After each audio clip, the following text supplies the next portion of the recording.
que a última vez eu dei um tapa, não sei o que, joguei longe. Eu sou delicada. Vou tirar ele fora. Boa tarde a todos.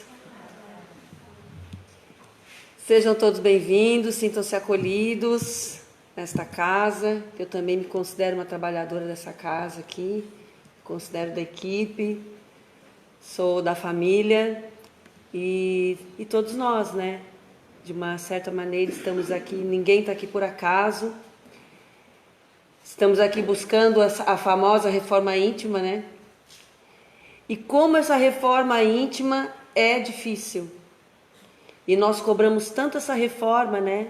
De tantas pessoas e esquecemos que a parte mais difícil da operação está dentro de nós. Mas o mais importante, talvez, porque quando a gente fala em reforma íntima, nós normalmente pensamos e comparamos com perfeição. E não é isso. Tanto que Jesus estipulou para nós, aqui que moramos no planeta Terra, um patamar de perfeição. Ele sabia que nós aqui não temos ainda a capacidade, não por incapacidade espiritual, mas por sermos ainda espíritos muito jovens. Então, por isso, ele sabia que não se poderia fazer muitas exigências a nosso respeito.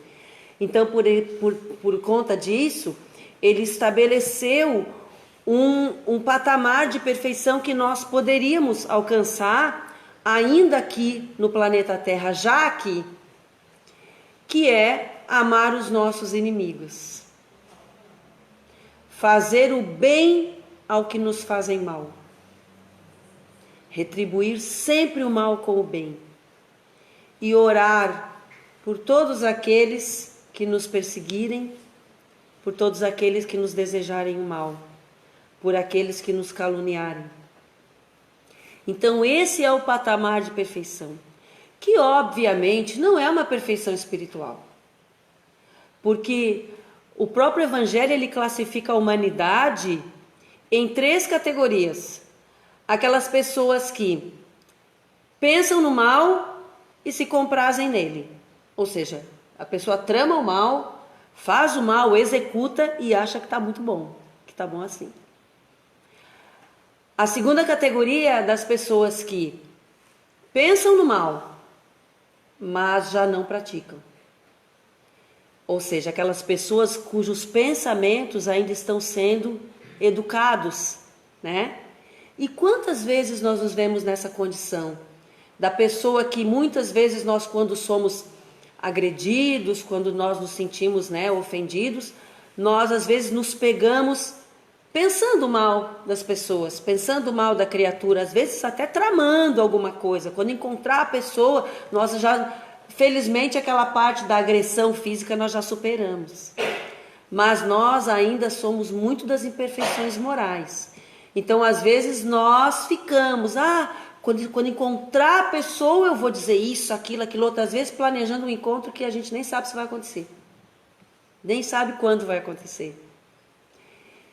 E muitas vezes fazemos isso tudo, mas quando chega o momento a gente pensa bem e diz assim, não vale a pena.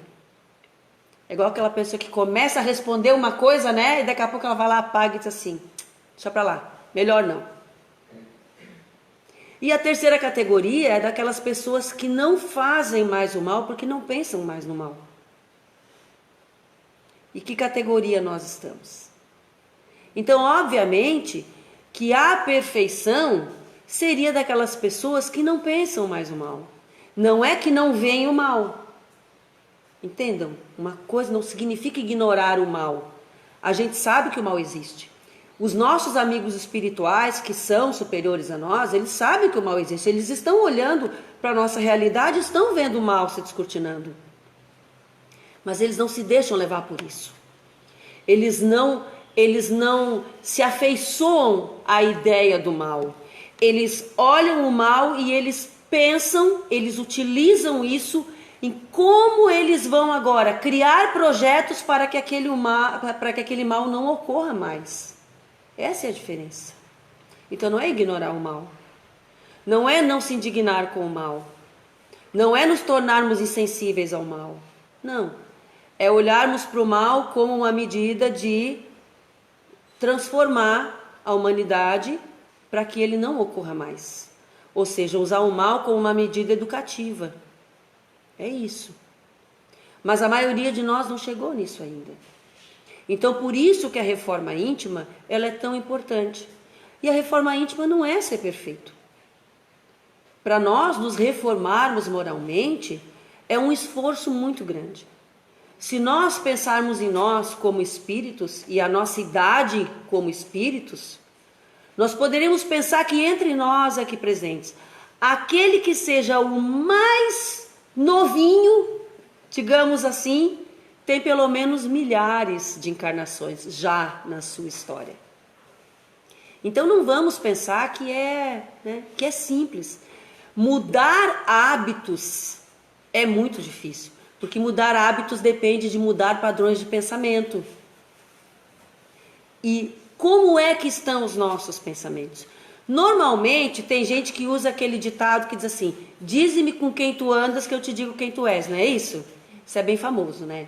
A doutrina espírita a gente dá uma mudadinha nessa fala. A gente diz assim: me diz o que é que tu pensa que eu te digo quem são as tuas companhias.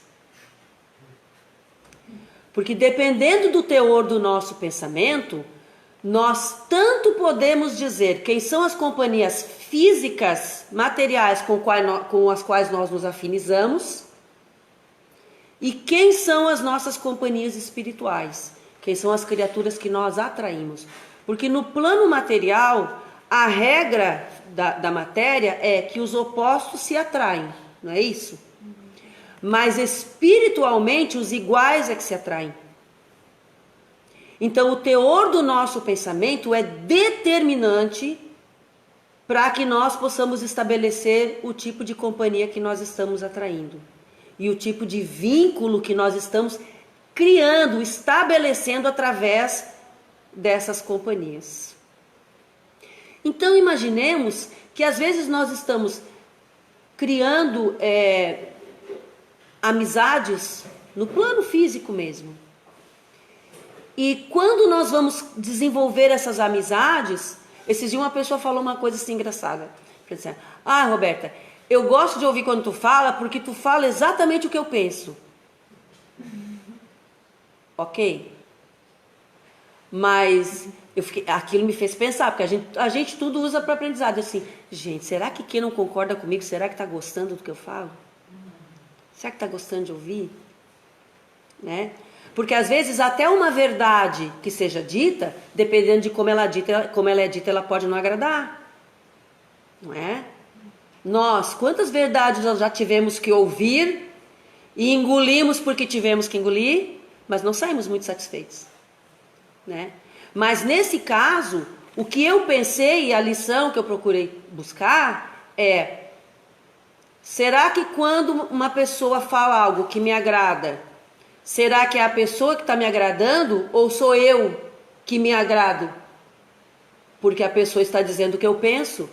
Eu gosto da Cláudia porque ela pensa como eu. Então não é que eu gosto da Cláudia, eu gosto de mim. Sim. Eu só estou encontrando eco no que ela faz, eco do que eu sou. Tô maluca não, né? Não. Tô pensando... Mas então, é a reflexão. Porque assim, imaginemos o seguinte: nós fomos criados por Deus como formas de energia que começaram a evoluir. Passamos por todos os reinos. E isso foi importante para que cada um de nós desenvolvesse a sua própria individualidade. Então nós podemos pensar de forma semelhante numa série de aspectos. Mas cada um de nós é diferente do outro. Aí nós vemos a capacidade de criação, né? O poder criador do Pai. Porque ele consegue criar incessantemente e cada criatura é um universo isolado. Então vai ter muitos momentos em que as pessoas vão pensar igual a nós e vai ter muitos momentos em que nós vamos discordar. qual é o momento ideal para que nós possamos exercitar a nossa educação moral? Quando estamos diante de alguém que concorda com tudo que a gente faz, ou quando estamos diante de alguém que é antagônico a nós? Quando é que a gente treina a nossa educação? Quando é que a gente treina? A nossa paciência, a nossa tolerância, né? Senhor, dai-me paciência. Mas não bota no meu caminho ninguém que vai testar minha paciência. Não testa minha paciência, que eu já testei e não funciona. Não é? Então, na verdade, o nosso objetivo, enquanto pessoas que estamos buscando a reforma íntima, é que nós vamos, durante esse processo de reforma, encarar uma série de desafios. E quando esses desafios surgirem, nós não podemos enxergá-los como contrariedades, mas como oportunidades. E saber que a diferença do outro não é algo que está ali para que eu modifique. Porque o outro vai ter que modificar quando ele achar que precisa. Quando ele achar que precisa mesmo. Porque esses dias eu conversando com uma pessoa, e ela dizendo, porque eu aconselhei a fulano, não sei o quê. Eu disse, ok, você aconselhou, você fez a sua parte, mas não se iluda que a pessoa vai mudar por causa disso. Porque você aconselhou. Porque ela só vai mudar quando ela achar que deve. Quando ela quiser. Enquanto ela não quiser e ela não começar a envidar esforços para mudar isso, não tem nada que você faça. Inclusive, esses dias chegou uma pessoa lá na nossa casa, muito preocupada, e ela dizia assim, a minha irmã, ela está falando em se suicidar. É uma coisa muito séria. São situações que a gente assim procura tratar com cuidado, mas a gente também não pode enganar as pessoas. Então tá ali uma pessoa que está super preocupada com um parente, né? E eu disse para ela assim, olha, aí é aquela situação que é complicada, entendeu? Porque a reforma íntima, ela é individual e pessoal de cada um. Então ela estava lá tentando pedir por alguém que não estava fazendo esse esforço. Então isso é muito difícil. É muito difícil você interferir no universo do outro. Então eu disse para essa pessoa que disse, o que eu vou fazer por ela? Eu disse, olha, primeiro você pode vigiá-la. Vigiar. Tentar convencer a se tratar. Busca ajuda profissional. Busca ajuda espiritual, mas busca ajuda profissional. Eu quero que ela venha na casa espírita, mas ela não quer vir. Claro, a pessoa está... O estado de perturbação dela é tremendo. Quando a pessoa chega a vir na casa espírita, é que ela já quer ser ajudada. Nós viemos na casa espírita porque queremos ser ajudados. Então, uma pessoa que já desistiu, ela não tem esperança de ser ajudada por alguém. Então, eu digo, é difícil a gente dizer para essa pessoa que está ali pedindo ajuda para outro, que por mais que ela faça, se essa pessoa não quiser ser ajudada, muito pouco ela vai poder fazer. Então, o que se pode fazer? Vigiar, prestar atenção. E nós temos que prestar atenção nas criaturas que convivem conosco, sim. Prestar atenção nos sinais, sim, mas nos primeiros sinais. Porque quando a pessoa chega no momento que ela diz que ela resolve que ela vai tirar a própria vida, olha, se ela estiver bem decidida, se ela estiver bem influenciada, porque é uma parceria, plano físico e plano espiritual, é difícil. Eu lembro o caso do que como é o nome dele? O Rossandro, nunca sei dizer o nome dele, Rossandro Quijinho alguma coisa lá, o Queijinho, de que é o Queijinho. Ele é um palestrante espírita renomado, ele é psicólogo, não sei se é psiquiatra também, mas psicólogo eu sei que ele é. E ele diz que já era espírita, né? E teve um dia que ele entrou num processo depressivo e ele começou a pensar em se suicidar. E ele morava num apartamento que ficava no 4º andar. E no 4º andar ele chegou na sacada e ele olhava para baixo e ele ficava pensando assim, como é que ele ia fazer para pular, mas para desencarnar sem, por exemplo, quebrar alguma coisa e não morrer, entendeu?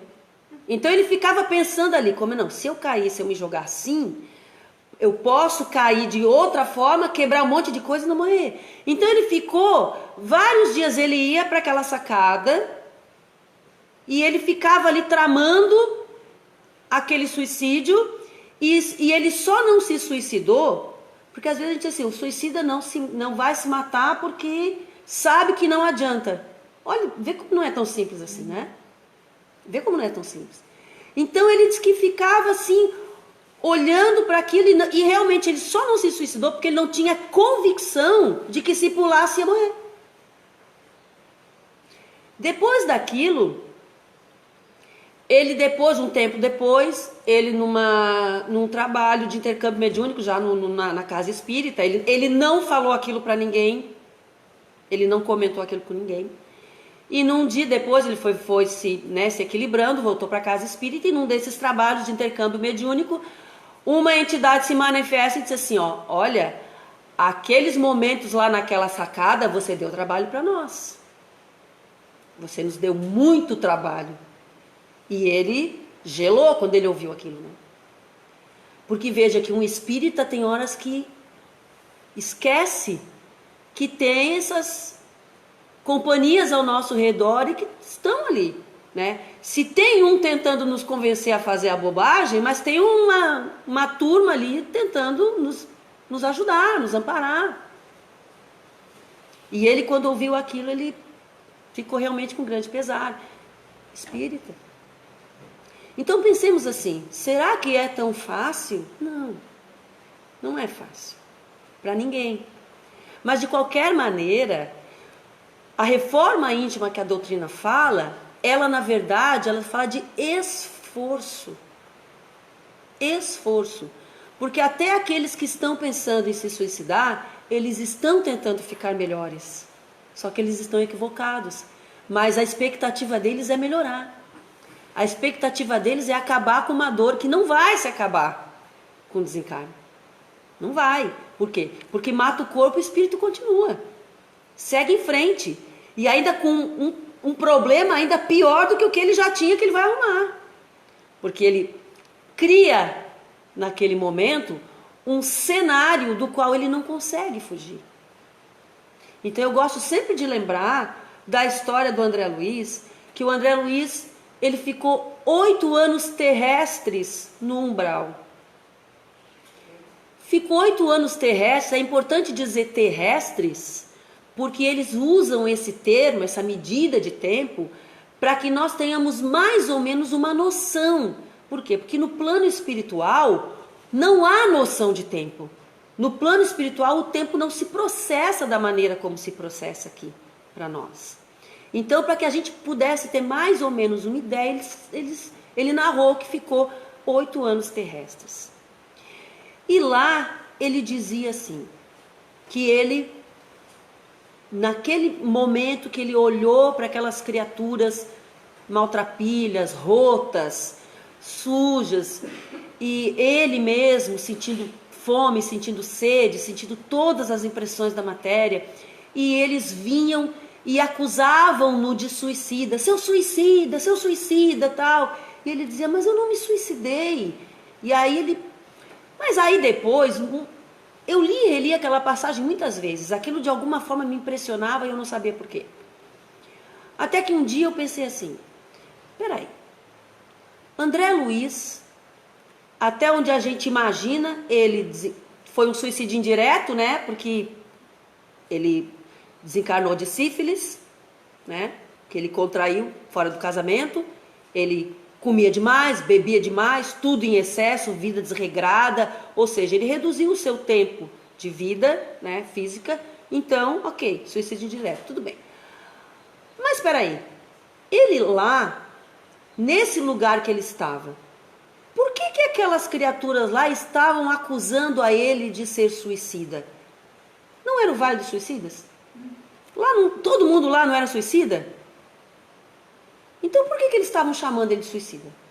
Porque eu imagino que lá deveria ter suicidas de fato, não suicidas só indiretos, mas diretos também. Por que eles estavam acusando ele? Com que moral estavam acusando ele de suicida? E aí algumas questões começaram a se desenhar. E se aquele lugar que ele estava vendo e toda aquela situação que se desenhou aos olhos dele, se fosse produto da mente dele? Nós temos para nós, todos nós estamos tentando nos melhorar, correto? Todo mundo está tentando. Uns de um jeito mais certo, o outro de um jeito um pouquinho mais torto, mas todo mundo está tentando se melhorar. Todo mundo está fazendo o melhor que pode, ok? Dentro do seu nível evolutivo. Mas tem algumas coisas que para nós, no nosso convívio social, nós consideramos toleráveis, desculpáveis, negociáveis.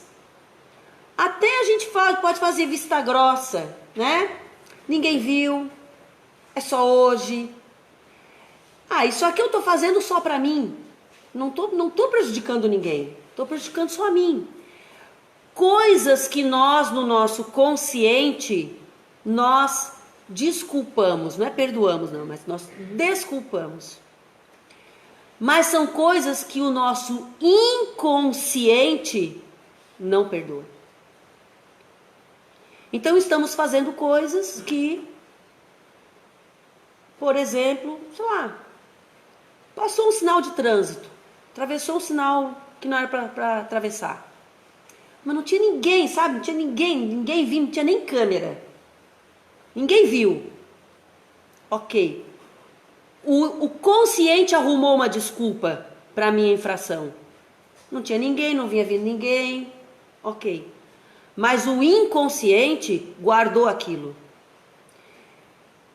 Façamos um cálculo por cima, grosseiro, de quantas coisas nós já fizemos que consideramos desculpáveis e que jogamos para o inconsciente.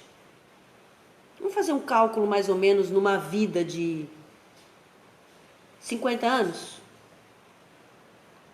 Quantas vezes fizemos isso? Umas 10 vezes? Um pouquinho mais, né? Tá, umas 100 vezes. Tá longe, né?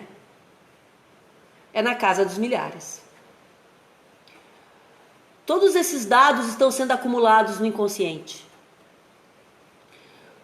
E o nosso inconsciente, ele é sufocado pelo nosso cérebro físico. O nosso cérebro é um equipamento que nos mantém conectado com o aqui e agora. Certo? Agora, quando ele morre, quando o cérebro físico morre, tudo que está guardado no inconsciente emerge. E joga tudo na nossa frente. E cria todos os cenários que nós vamos ver depois do desencarne. Então, todas as vezes que André Luiz, eu vou pegar André Luiz para Cristo para não me pegar, né? Ele já confessou. Então, tudo aquilo que André Luiz conta que estavam acusando, na verdade, era a sua própria consciência que o estava acusando. Mais ninguém. Porque o que é que está escrito no livro dos Espíritos? Onde é que está escrita a lei de Deus? Na consciência, não é? Então, se está escrita na consciência, e se o plano espiritual nos diz que nem Deus nos julga, não nos julga e não nos condena, porque a nossa consciência faz isso muitíssimo bem, sem a ajuda de ninguém. Então significa que quando nós partirmos para o plano espiritual, quando nós retornarmos, não vai ter lá um juiz, um tribunal, não vai ter uma pessoa lá apontando o dedo para... Não, somos nós mesmos, cada um de nós. Entendermos isso já é de grande ajuda.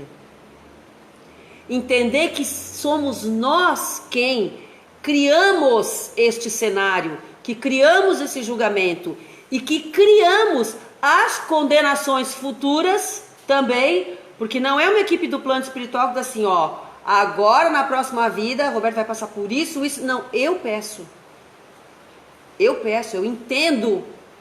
entendo diante das coisas que eu fiz, que eu preciso passar por determinados eventos para que eu possa aprender com os meus erros. Então, reforma íntima é isso, é aprender com os erros. Só que algumas pessoas estão esperando desencarnar e reencarnar novamente para isso. E nós podemos fazer isso agora. Se nós entendermos o mecanismo agora, nós já começamos a resolver o problema de imediato. Vocês entendem quanto tempo isso vai nos poupar? Quanto sofrimento isso vai nos poupar no futuro? E esses dias eu gosto sempre de contar a pergunta que me fizeram lá na casa. Roberta, olha só o que tem criminoso fazendo aí no país, no mundo, não sei o quê. Por que Deus não podia promover dar uma desligadinha, né, na força vital desse povo aí, né? Poder pode. Mas até o último segundo em que essas criaturas e todos nós estivermos respirando na carne, Deus espera um momento que nós vamos nos arrepender do mal que fizemos e vamos tomar boas resoluções. Nós não podemos tirar isso de ninguém. Se Deus não tira, quem somos nós para tirar? Então, incrível, Deus acredita nas suas criaturas. Acredita, foi Ele que criou. É como se fosse só, não, fui eu que fiz, vai dar certo. Não, mas olha ali, não, calma, espera um pouquinho, vai dar certo. Pode não ser para agora, mas daqui a pouco se ajeita. Deixa que a experiência mostre. O que mais tem são planetas espalhados pelos universos, onde as criaturas terão oportunidade de aprender. Agora, nós estamos recebendo oportunidades que são ímpares, porque essa oportunidade que cada um de nós recebe hoje, nesta condição, com esta identidade, com este nome, com esse CPF, com este CEP, com esta família que recebeu dentro desse cercado, deste núcleo familiar, dentro reencarnado nesta cidade, nestas condições, tudo isso foi planejado com muito cuidado. Então, condições iguais a essa podem não se reunir nunca mais. Porque nós teremos outras encarnações, claro, mas as condições poderão ser outras, totalmente diferentes. E as pessoas que hoje nós estamos, evitando, ou que são contrariedades para nós, que na verdade essas pessoas são oportunidades, nós não sabemos quando vamos poder reencontrá-las. Teremos que reencontrá-las. Teremos. Só que quando a gente entender, eu preciso reencontrar fulano, eu preciso porque eu preciso, resolver aquela coisinha que ficou. Aí a pessoa vai dizer, pois é, mas agora está mais difícil, porque o fulano já está noutra. Então nós não sabemos quando será, não sabemos como vai ser. Porque as administrações que são criadas para as encarnações são tão delicadamente, feitas, que os detalhes fazem muita diferença. Então, às vezes, é preciso levar tempo para isso. Então, nós não sabemos como será realizada a nossa próxima. Mas essa nós já estamos aqui. Já estamos aqui. Então, vamos aproveitar. E lembrar, aprender com o exemplo de André Luiz. Vamos aprender com ele. Porque ele também depois, quando ele retornou em casa, queria voltar em casa, né? André, tá cedo, André. Tá cedo. Não, mas eu quero, trabalhou, se dedicou, porque ele queria ter méritos para voltar e visitar a família, né? Aí, até que uma hora, né, encheu tanto saco, né, que aí, vai lá. Chegou em casa, o que aconteceu? O que ele encontrou? A mulher tinha casado de novo. A mulher casou com um homem que estava ali, não tomando o lugar dele, mas estava dando a sustentação para a sua família que dele tinha faltado. Então, o plano espiritual caminhou que alguém fosse ali e não deixasse a família dele desamparada. Só que quando ele chegou lá, que ele viu que tinha um homem ali no lugar dele na casa, o pensamento já destrambelhou, foi parar no umbral de novo. Que umbral? O umbral da sua própria sombra. O mesmo lugar para onde ele tinha ido antes. Mas ele não era mais suicida. Deveria ser outra coisa, mas é o quê? Era a sombra que ainda morava nele. E aí tiveram que chamar, explicar isso para ele. André, esse homem, a sua família não passou privações porque encontraram uma nova pessoa para casa, que orientou seus filhos, que está lhe fazendo companhia para sua companheira. Poxa, aí ele, realmente, não vamos cometer os mesmos erros. E nós vemos por aí que, olha, a literatura espírita é farta de lições.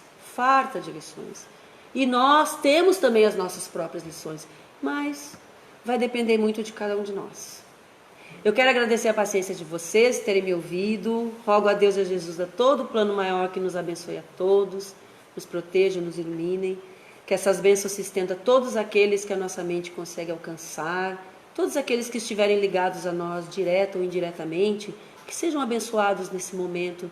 Que Deus proteja todos aqueles que nos amam, que nos apoiam, mas abençoe igualmente, sem distinção, aqueles que ainda não nos amam e nos perseguem. Que assim seja.